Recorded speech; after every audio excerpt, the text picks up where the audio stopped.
नमस्कार सभी को। आशा करती हूँ आप सभी अच्छे होंगे।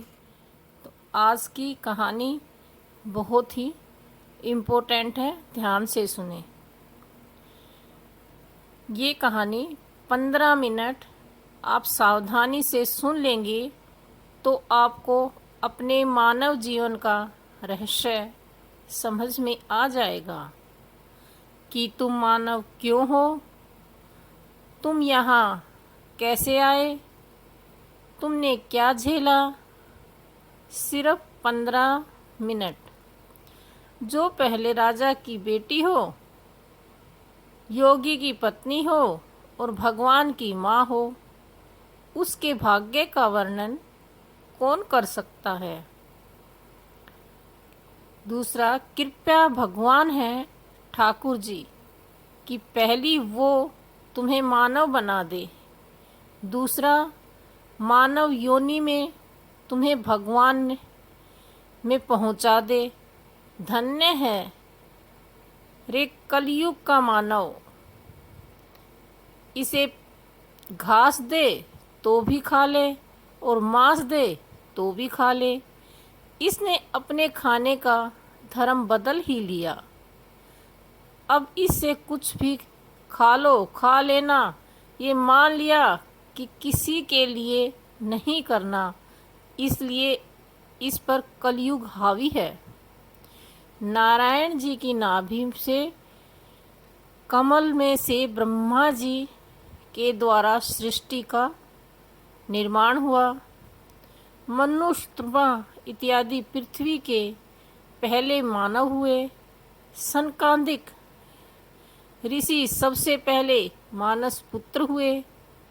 कर्दम मुनि का विवाह देवभूति जी के साथ में हुआ, जो कि महाराज मन्नु की पुत्री थी, और देवभूति उनकी 9 कन्याएं हुई। और 9 कन्याओं के बाद 10वीं संतान के रूप में कपिल देव भगवान का प्रकट हुआ। अपनी बहनों का यशवत विवाह करके कपिल देव भगवान एक बार अपने स्थान पर विराजमान थे। माता उनकी देवभूति आई और माँ ने कहा, पुत्र, मैंने सुना है तुम भगवान के अवतार हो। जी माँ, आपने सच सुना है। तो पुत्र, मेरे मन में जो प्रश्न चल रहा है, उन प्रश्नों का उत्तर तुमसे अच्छे कौन दे सकता है। आप सावधानी से सुन लेंगे तो आपको अपने मानव जीवन का रहस्य समझ में आएगा।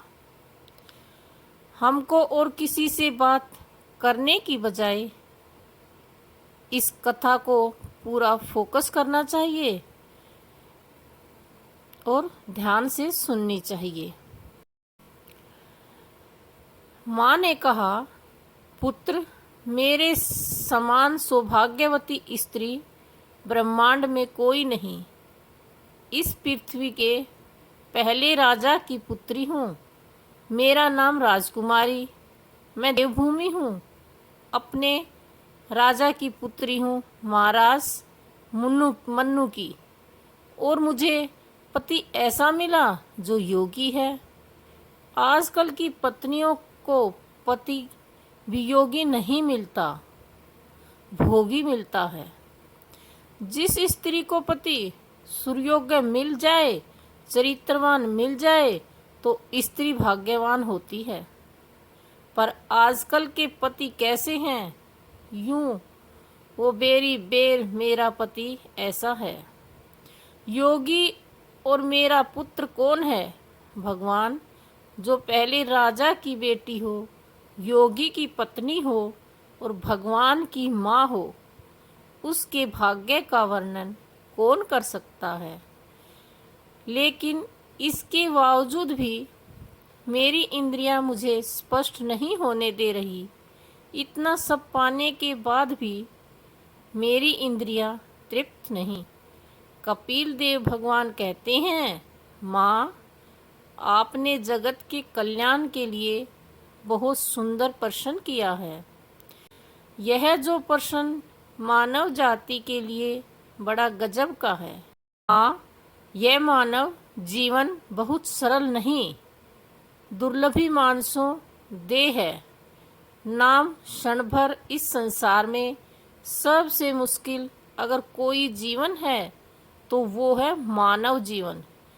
जन्म जब भगवान कृपा करते हैं, कभू के कारण कर दे ही जब भगवान को पूर्ण कृपा लुटानी होती है, तब वह आपको मानव बनाकर भेजता है। तब उसे पूर्ण कृपा करनी हो तो कृपा महान है। ठाकुर जी की पहली वो तुम्हें मानव बना दे, दूसरा मानव योनि में तुम्हें भगवान में पहुंचा दे।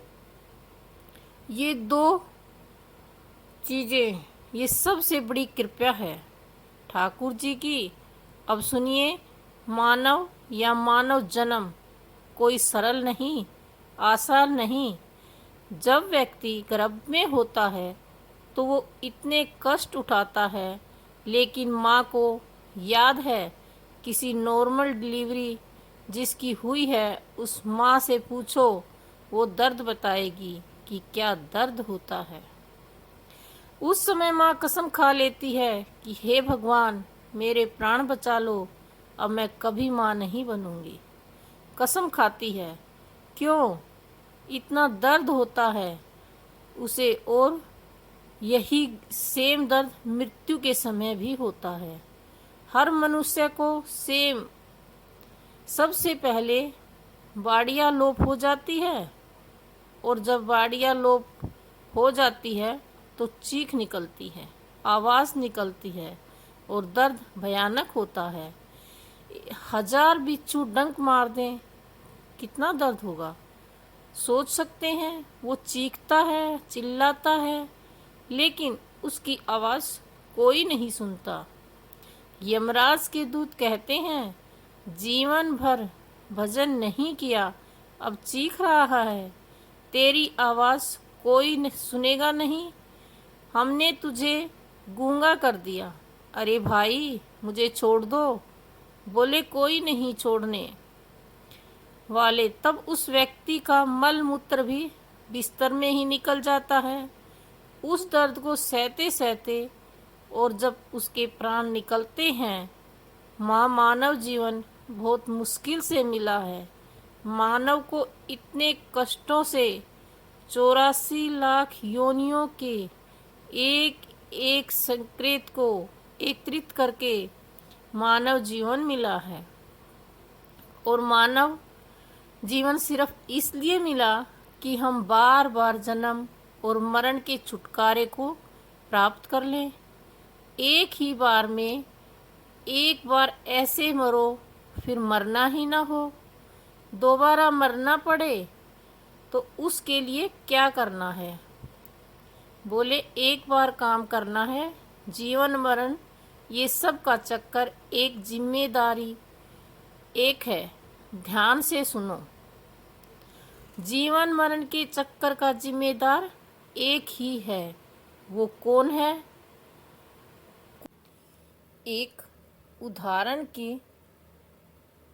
हिसाब से आपको समझाते हैं, ध्यान से सुनना। एक व्यक्ति की आंखों पर पट्टी बांधकर एक ऐसे बाउंड्री वॉल के अंदर छोड़ दें जिसमें 84 दरवाजे थे। कितने और से वॉलों को 84 एक व्यक्ति की आंख में पट्टी बांधकर ऐसी बाउंड्री के अंदर छोड़ दिया जिसमें 84 दरवाजे थे। 80 दरवाजे बंद हैं और 83 दरवाजे बंद थे, एक ही दरवाज़ा खुला था 84 में से। और उसमें कहा था कि तुम्हें अगर बाहर निकलना है तो इसी दरवाजे से बाहर निकलना है। बोले, ठीक है या नहीं? इसमें कौन सी बड़ी बात है? व्यक्ति बोला कि इसमें कौन सी बड़ी बात है, हम निकल जाएंगे। थोड़ा समय लगेगा लेकिन निकल जाएंगे। उस व्यक्ति ने अपना दिमाग लगाया कि यहाँ से निकाला जा सकता है। उसने कहा हम दीवार पर हाथ रख लगाकर चलेंगे, जैसे जैसे चलते जाएंगे और दरवाज़ा खुला हुआ मिलेगा उससे बाहर निकल जाएंगे। इसमें कौन सी बड़ी बात है? उसने चलना शुरू किया। ऐसे ही दीवार के सहारे हाथ लगाकर चलता रहा, लेकिन उसके शरीर में खुजली मची। अचानक से खुजली होने लगी। लगा कि चल रहा था तो उसके दूसरी साइड खुजली हुई। तो वो खुजली करते करते उसने चलना बंद नहीं किया, लेकिन खुजली करते करते चलता रहा और दरवाज़ा निकल गया। जब खुजली ख़त्म हुई तो दरवाज़ा निकल चुका था। ऐसे ही वो फिर से दरवाजे के पास आया, फिर खुजलाने लगा, दरवाज़ा फिर निकल जाता है। और ऐसे ही करते करते अब आप ये सोच रहे होंगे कि इसका मतलब क्या है कथा से। इसका मतलब ये है कि ये 84 लाख योनियाँ इस बाउंड्री वॉल की तरह ही हैं। इसमें एक ही दरवाज़ा खुला है, मानव योनि का। मानव योनि का दरवाज़ा जो हमें यहाँ से बाहर निकाल सकता है, हमें दोबारा जन्म ना लेना पड़े, दोबारा मरना ना पड़े। एक ही दरवाज़ा खुला है, मानव योनि का। और इस दरवाजे में जब हम आते हैं, इस दरवाजे के पास में जब हमने जीवन में भोग विलासों की खुजली मचती है, खाना है कुछ भी खा ले, पीना है कुछ भी पी ले, कौन रोक सकता है? कितने लोग मूर्ख ऐसे हैं जो ये कहते हैं कि मैं क्या खाऊंगा। यह तो वो खुद ही डिसाइड करे। क्यों नहीं कर सकते हम अब डिसाइड कि हमें क्या खाना है, क्या अच्छा है? अच्छी बात तो हम ही डिसाइड करेंगे, बुरा हो तो तुम अपने आप ही कर लो। अच्छा एक बात बताओ, शेर को 15 दिन मांस ना मिले तो क्या हो, घास खाएगा? नहीं। घोड़े को 20 दिन घास ना मिले तो को वो मांस खाएगा? नहीं खाएगा। शेर का धर्म है मांस खाना और घोड़े का धर्म है घास खाना। लेकिन ये कलयुग का मानव इसे घास दे दो तो खा लेता है, मांस दे तो खा लेता है। अपना खाने का धर्म बदल ही लिया। अभी इससे कुछ भी खोल खा लेना ये मना किसी के लिए नहीं करता, कुछ भी दे। इसलिए इस कलयुग पर हावी है ये खुजली। यह मर्यादा को तोड़कर जीवन जीना चाहते हैं।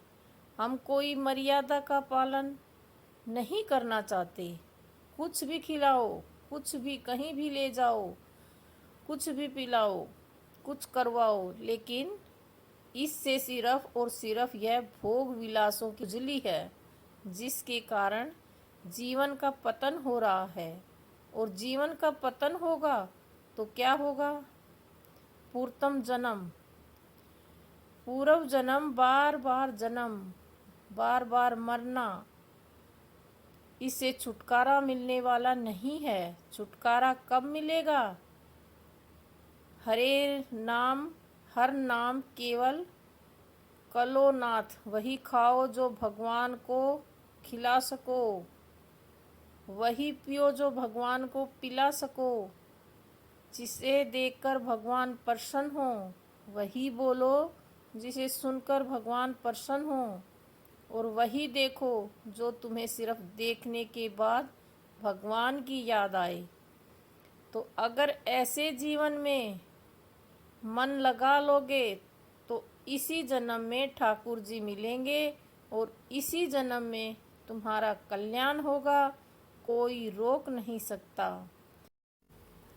अगर हमारा मन एक बार भगवान में लग जाता है तो हमें बार बार जन्म लेना और मरना, इस लोक से छुटकारा मिलता है।